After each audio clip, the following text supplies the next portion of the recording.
欢迎订阅时事快线。我们每日提供最新资讯，以简明扼要的方式为您呈现全球重要资讯。每天10分钟，了解天下事。下边是详细内容。2年战争摧毁了加沙巴勒斯坦人的生活和基础设施。据悉尼先驱晨报报道，2025年10月7日标志着以色列对加沙军事行动2周年。这场始于哈马斯袭击造成1139名以色列人死亡的冲突，已导致至少 6.7 万名巴勒斯坦人丧生。在战前约230万人口中，每33人就有1人死于战火，其中包括超过2万名儿童。这片仅365平方公里的土地几乎被夷为平地，基础设施全毁，成为全球最惨烈的人道灾区。对比2005年以色列撤离加沙时的相对平静，20年后的轮回之伤格外令人心碎。这场持续2年的冲突将给中东地区留下怎样难以愈合的创伤？人道主义专家警告，即便战争今天停止，加沙重建至少需要10年以上，而心理创伤和世代仇恨可能需要几代人才能化解。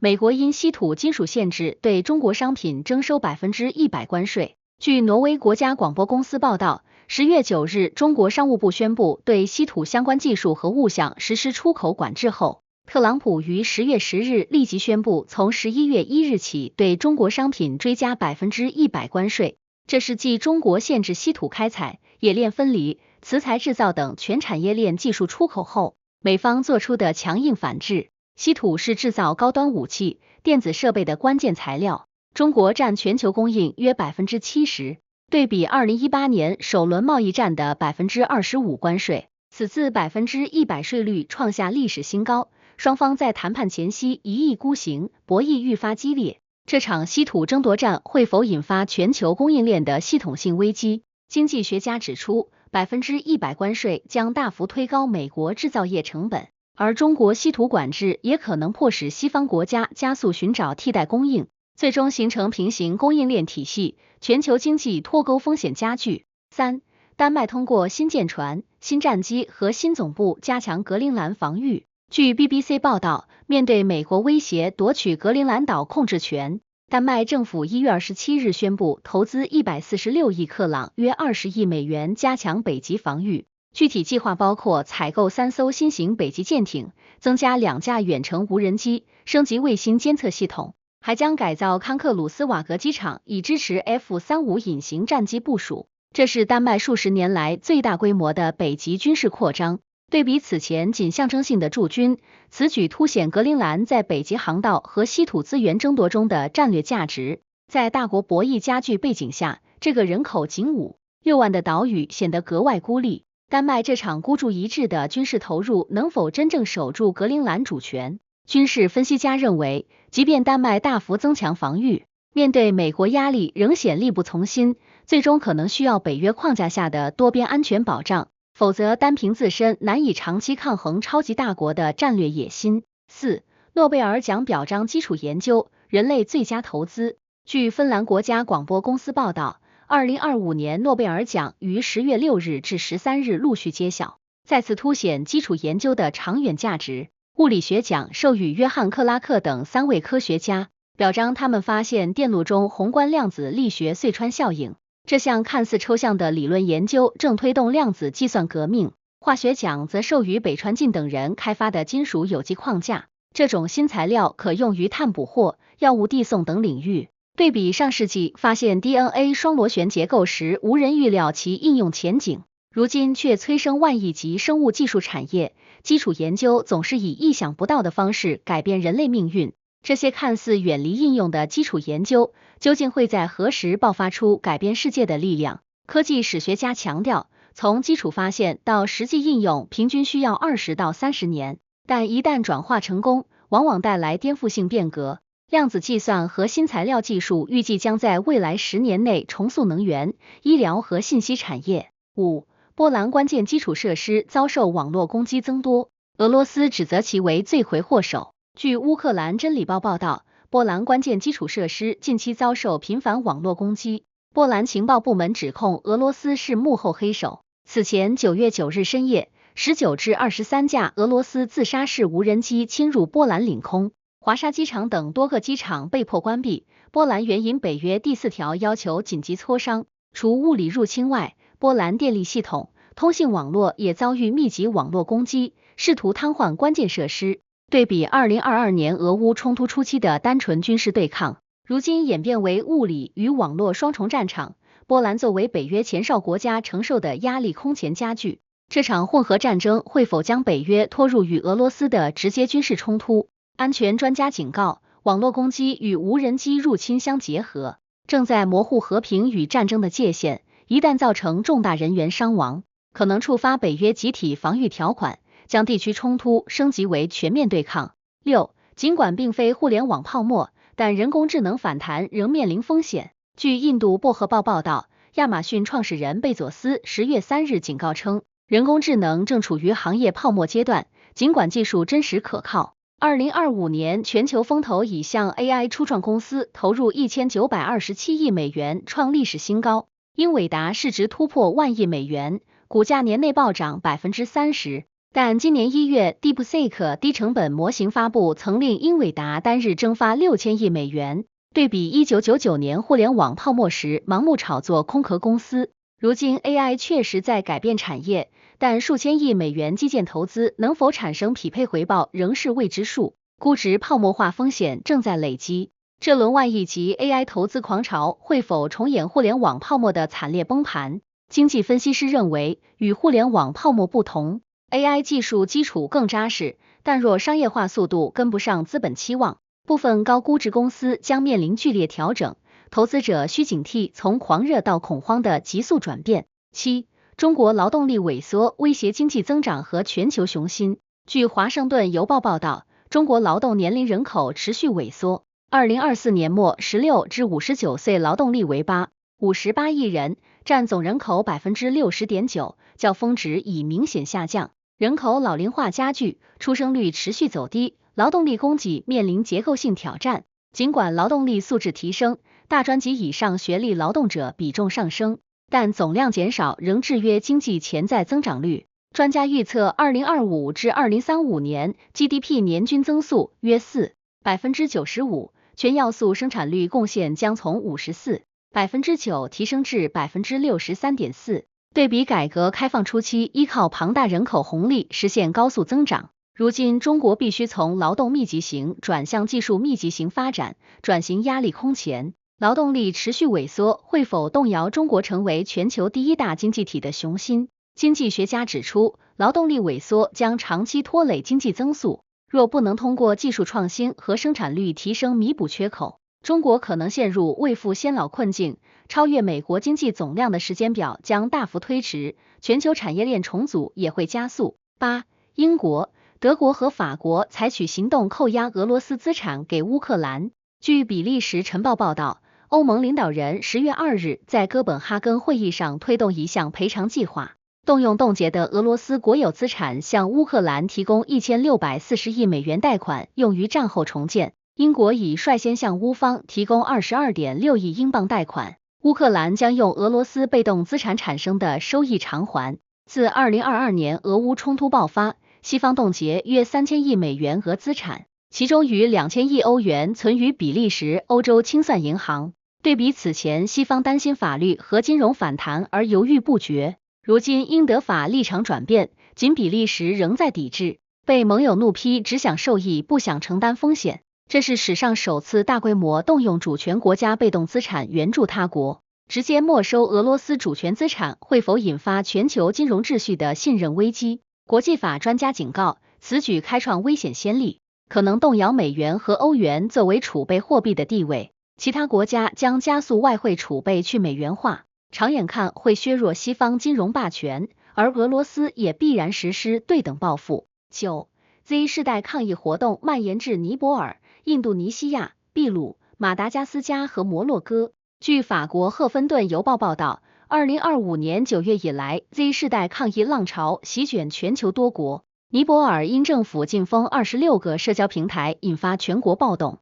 9月8日爆发流血冲突，致51人死亡，总理奥利被迫辞职，议会遭纵火，7500多名囚犯越狱。摩洛哥年轻人通过 Discord 组织街头抗议，反对腐败。印尼、秘鲁、马达加斯加也相继爆发类似运动。这些国家共同点是经济停滞、失业率高企、贪腐猖獗。Z 世代通过社交媒体跨国协调行动，对比上世纪学生运动依靠传统组织动员，如今数字原住民凭借即时通讯就能掀起政权更迭，颠覆传统政治逻辑。这场由社交媒体驱动的全球青年革命会否重塑发展中国家的权力格局？政治分析家认为 ，Z 世代抗议标志着新一轮民主化浪潮，威权政府面临前所未有的压力，但若各国仅更换领导人而不解决结构性问题，抗议将反复爆发，最终可能导致长期社会动荡和经济崩溃。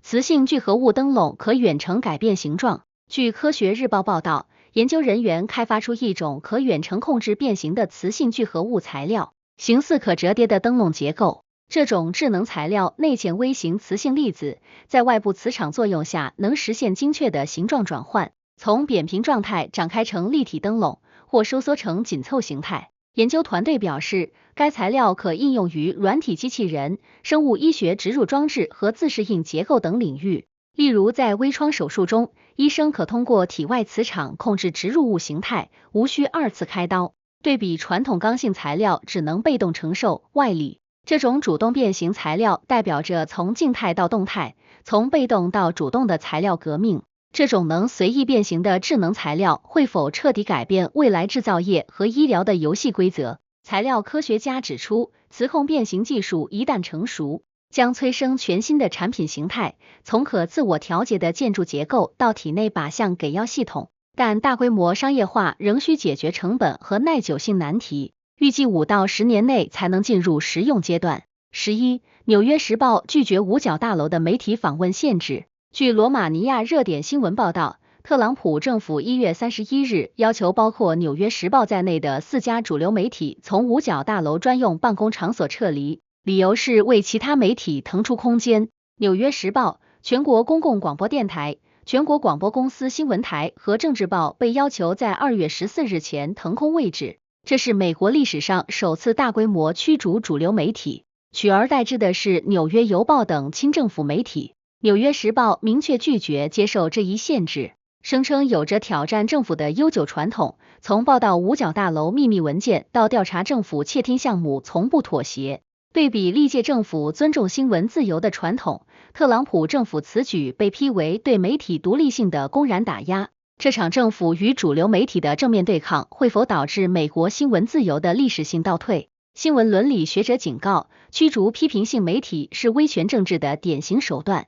若此例开创先河，未来政府将更容易操控信息流通，公众知情权将受到严重侵蚀，美式民主的基石之一面临瓦解危机。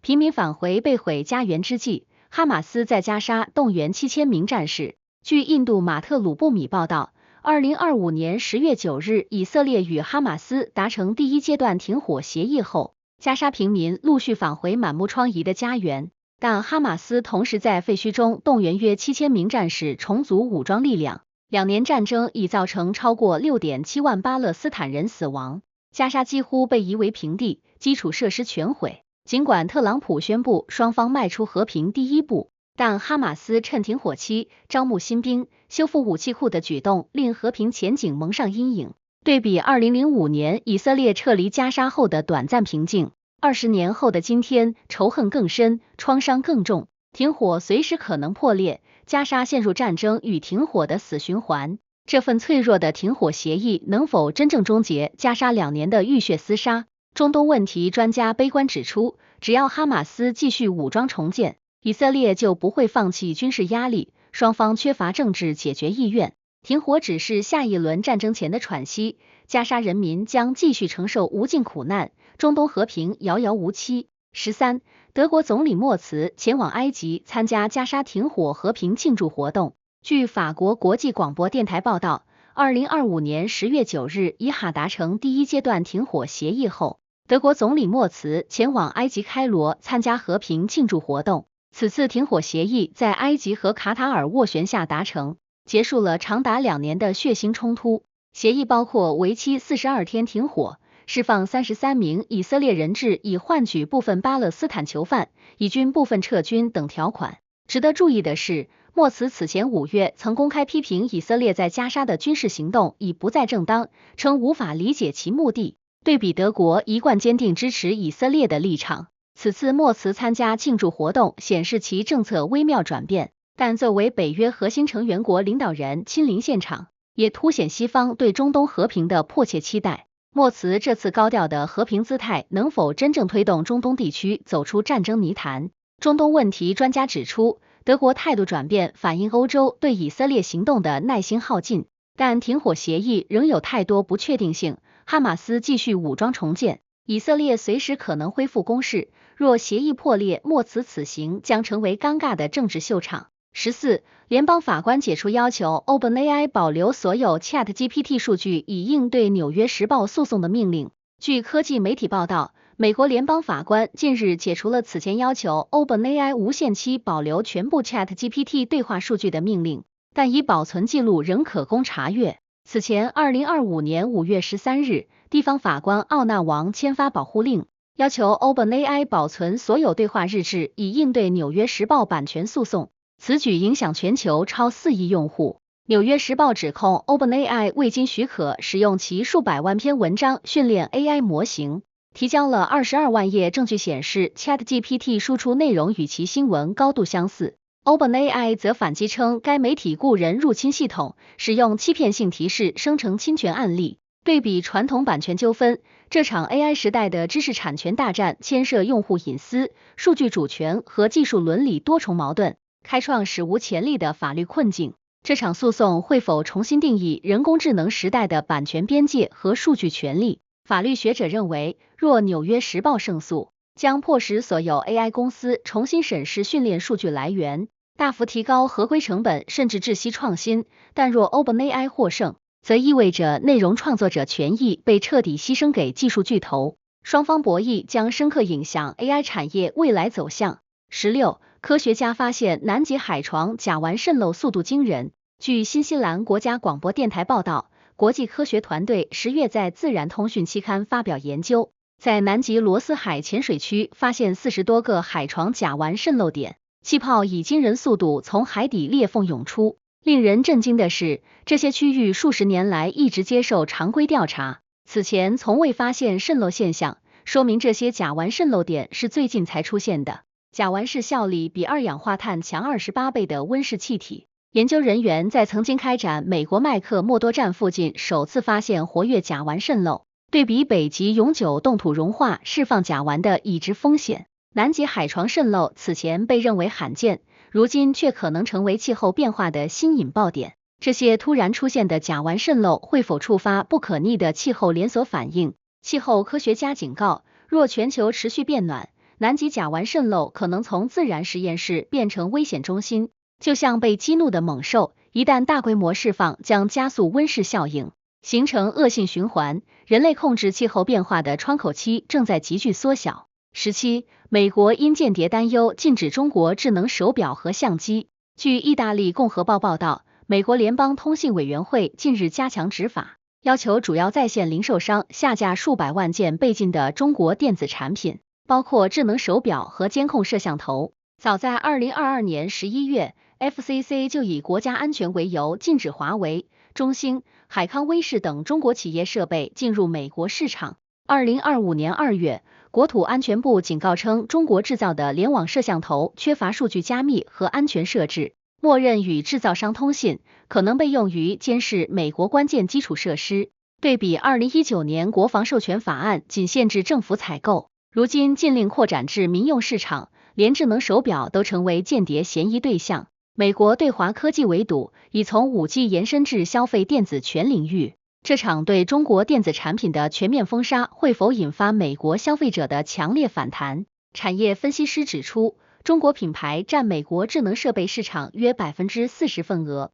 禁令将推高消费成本并限制选择，但在国家安全名义下，政府不太可能妥协，最终结果是美中科技生态彻底脱钩，消费者成为地缘政治的买单者。18. 美国宇航局计划建造透明月球栖息地，用于月球殖民。据西班牙马卡报报道， NASA 在阿尔特弥斯计划框架下正研发创新月球栖息地概念，其中包括采用透明材料的居住舱设计。阿尔特弥斯基地营将包括现代化月球舱、月球车和移动居所，支持宇航员长期驻留。透明栖息地设计旨在让宇航员享受月球独特景观，缓解长期封闭环境带来的心理压力，同时利用先进材料抵御辐射和极端温差。NASA 计划2030年代开始基地建设，选址将涵盖多个区域，以分散科学探索目标。对比阿波罗时代短暂停留几天的帐篷式设施，21世纪月球基地将是可持续居住的永久社区，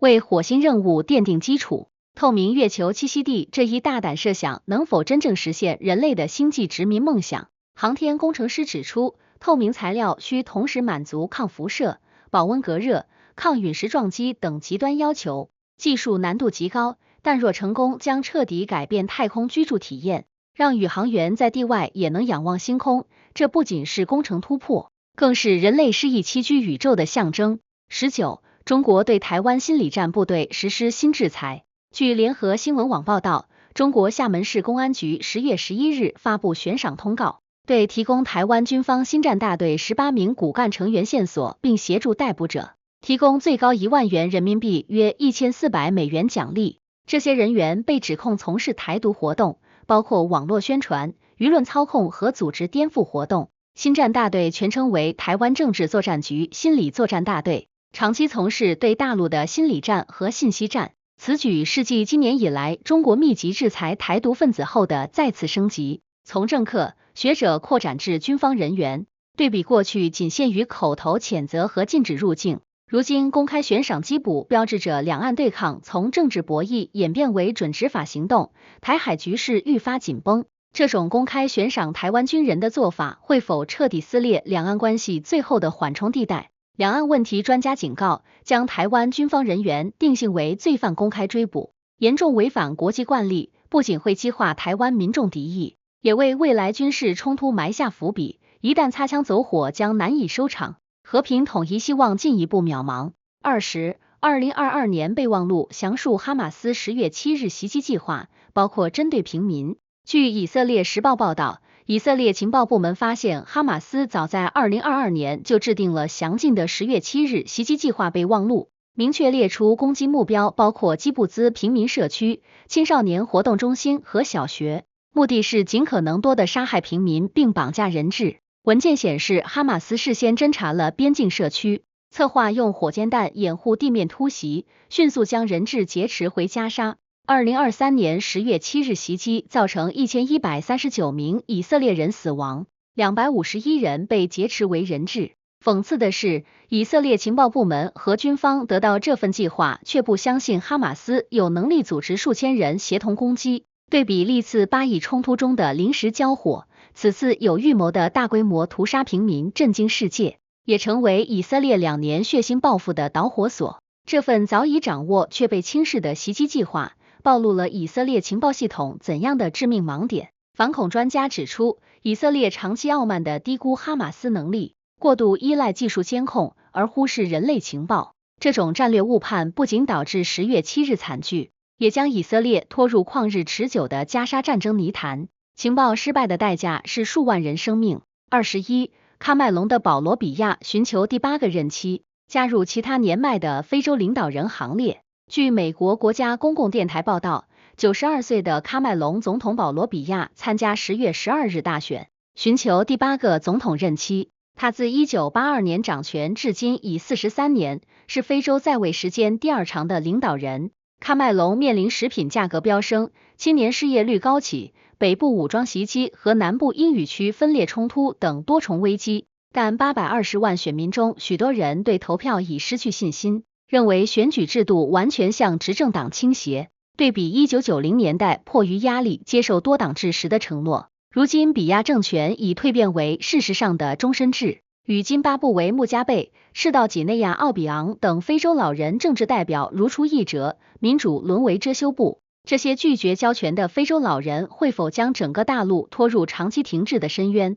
非洲政治学者悲观指出，老人政治窒息了年轻一代参政空间，导致社会活力丧失，改革停滞和腐败横行，最终只能通过政变或内战实现权力更迭。非洲陷入威权统治与动荡轮回的恶性循环，难以自拔。22. 尽管市场稳定，金价仍飙升至历史高位。据纽约时报报道，2025年10月，黄金期货价格突破每盎司4000美元大关，一度触及4061美元，创下历史新高。今年以来，国际金价累计上涨超过 50%， 成为全球表现最亮眼的主要资产。令人困惑的是，这波涨势并非发生在市场恐慌期，而是在股市相对稳定、美联储降息预期温和的背景下。推动因素包括美国政府关门危机、地缘政治紧张、央行持续购金以及投资者对美元长期信心动摇。对比2020年疫情高峰时金价仅2075美元，短短5年翻倍的涨幅，折射出全球金融体系深层不安。即便表面风平浪静，暗流仍在涌动。这场在市场稳定期爆发的黄金狂飙意味着怎样的金融系统性风险？金融分析师警告，金价飙升与市场稳定并存的反常现象，揭示投资者对法定货币和传统金融体系的信任危机正在加深。这可能是更大规模经济动荡的先兆信号，一旦触发，将引发全球资产重新配置浪潮。新闻日日更，世界在手中。今天的时事快线就到这里啦，有想法的朋友，我们评论区聊聊，明天见。